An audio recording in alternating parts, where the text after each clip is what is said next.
You brought up three different things in there I want to talk about. I want to talk about sexual diversity and identity diversity in terms of gender and sex. I'd also really like to talk about social media, but I want to start with something that I've heard you discuss multiple times, which is institutions. Now I'm going to do some broad painting. Okay. So live with me on this. I'm breaking your rules. It seems to me that Gen X, generally speaking, has a kind of jaded, cynical attitude towards institutions. Millennials, my own generation, I wouldn't describe us quite as cynical as much as deconstructive. It seems like we see institutions as a problem to be dismantled.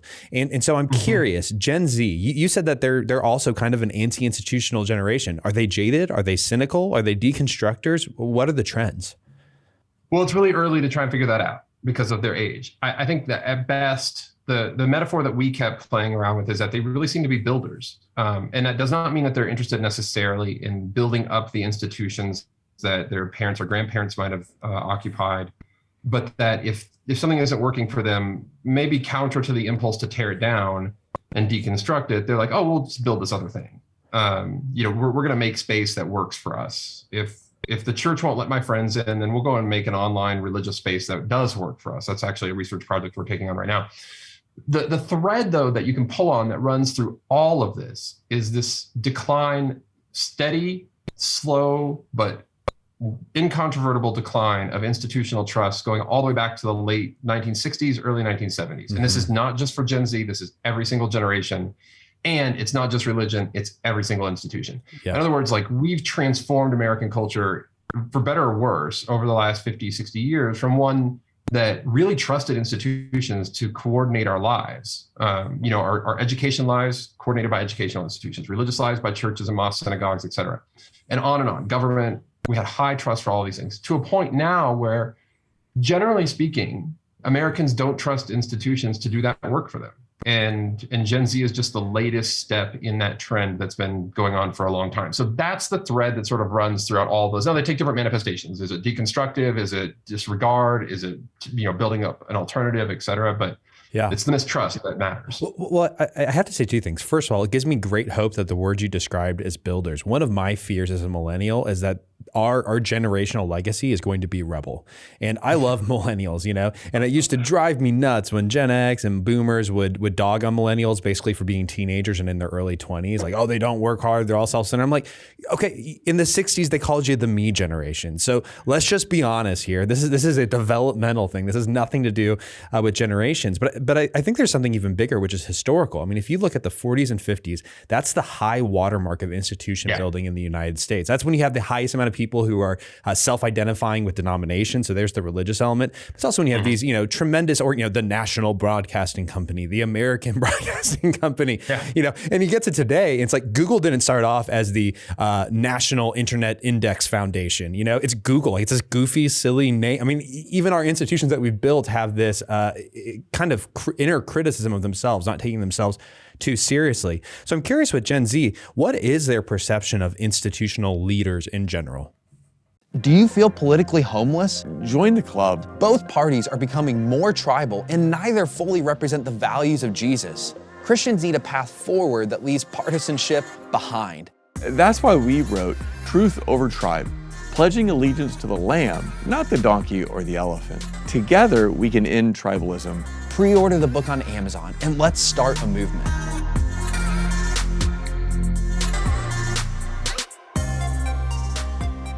It's a really great question because I think a lot of people tend to see this as black and white. So I'll give you an example. I was talking last summer to a group of Catholic leaders who are in charge of forming young folks.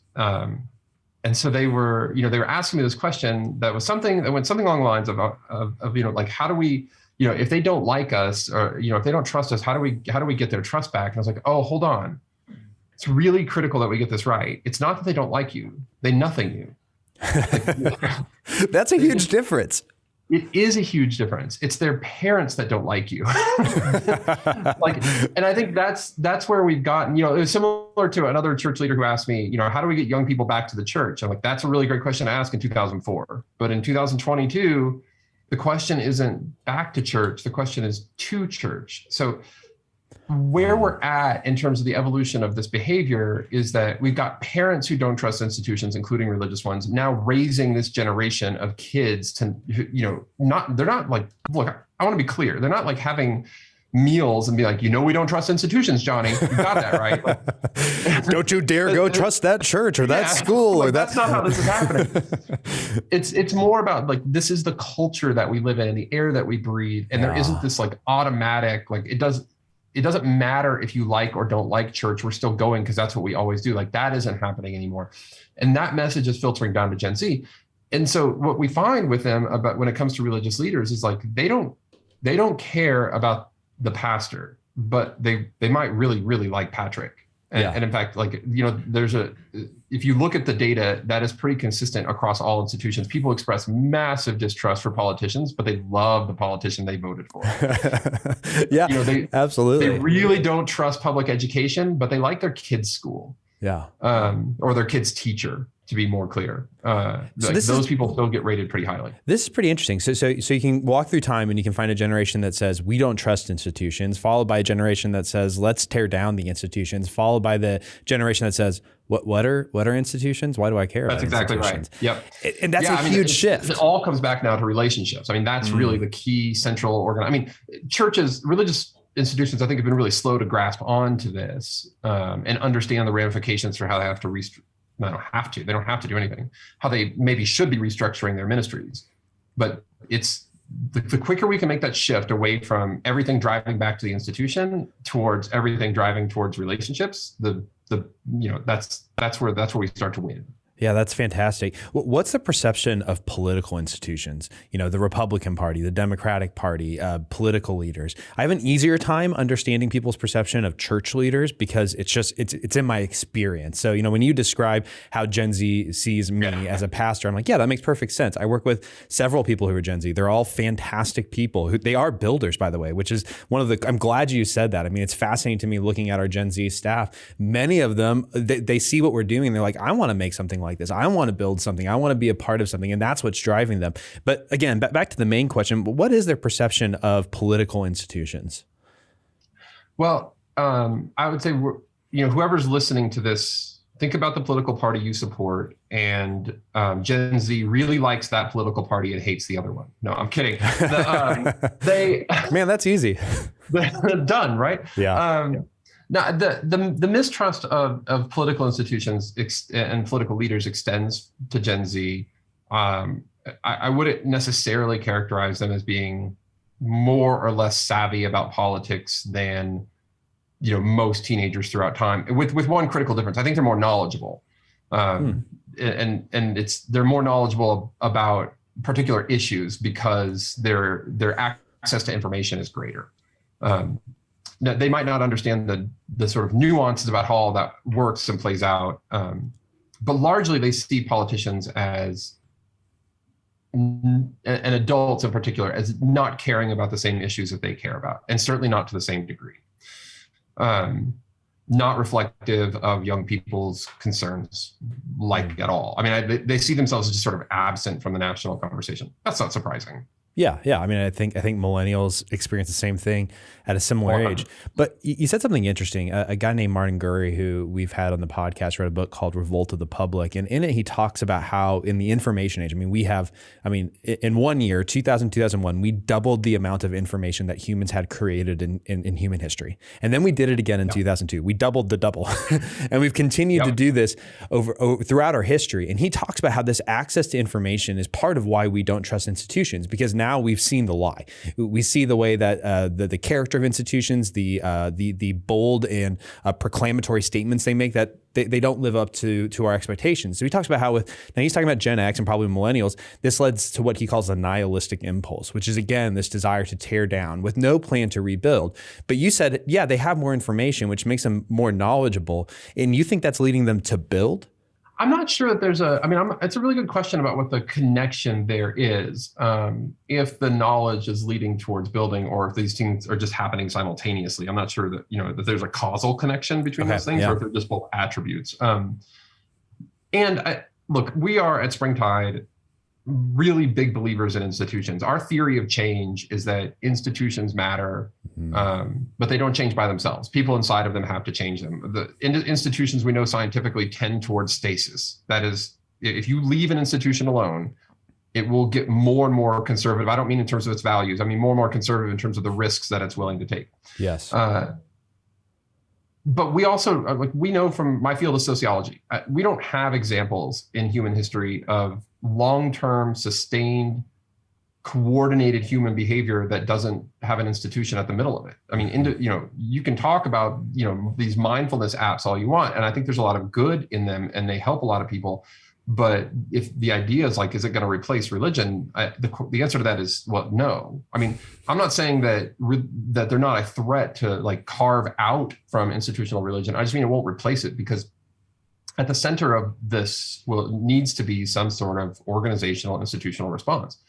Otherwise, people will, they'll be there for a while. Things will get hard, or you'll get busy. You'll take it for granted, and it'll fall apart. Without institutions and community, there's no longevity. Yeah. And so these become really vital. So whether it's building up something new, strengthening, sustaining, whatever that is, that has to be a part of the work of moving forward. I'm glad to hear you say that, because I agree it's absolutely key. I mean, one of the problems you talk about with Gen Z is a overwhelming sense of loneliness. And we know for a fact that the place, I think, where loneliness is most dealt with is in our middle institutions, the place where we are most embedded in relationships, where we feel known, cared for, we have a sense of belonging, a sense of ownership. That happens not by being involved with federal politics on Twitter. That happens by going to my local church, my local PTA, or whatever it is that local group is where, or schools for Gen Z, where those things are happening. And so I guess I want to ask, if institutions are kind of a big nothing burger for Gen Z, what is shaping their political, moral, and spiritual outlook? Yeah, it's a really great question. I think a lot of people are trying to figure out. I mean, what we've seen so far is that it's their peers, and that's terrifying. It's like the very definition, almost the metaphorical definition of the blind leading the blind. Now, what I think gives me a lot of hope about Gen Z is that they know this. They know it's not good enough. What you ask them, like we ask a number of questions, but a paired set of questions in this regard, which is, who do you turn to when you're facing uncertainty or you don't know what to do? And number one answer is their peers. Second answer is their parents. By the way, parents still remain the most influential component of a young person's faith and spiritual lives. Always has been true, still true today. But religious institutions and leaders they clock in at 16. Only 16% of our respondents said that, which is the same number, by the way, who said nothing. Like when I'm facing uncertainty, I turn to nobody. That's the same number as said they turn to their religious institutions. But then the second of those paired questions that we ask is, okay, that's who you do turn to. Who would you like to be in relationship with? Like who could help you? And there we get all these answers about, what does it mean about trusted adults and the components of a good adult relationship? What does that look like in their lives, et cetera, et cetera. And then what emerges is this understanding that, they're going to turn to each other in the absence of alternatives, because what they see is that those trusted adults are not showing up in their lives, which is a real conundrum for us, a black box in some ways, because I've never met last year I gave nearly 60 talks, and we're on pace to do that again this year. And we're in communication with people constantly as a national research firm. Everybody I meet all the adults are well-intentioned. They want nothing more than to be a trusted resource for young people, right? Like that is what they're working their whole lives to do. And yet young people are like, saying, I wish I had a trusted adult in my life. Like 33%, 30 or so percent, basically a third of young people say they have one or fewer trusted adult in their life they could turn to. And that includes their parents.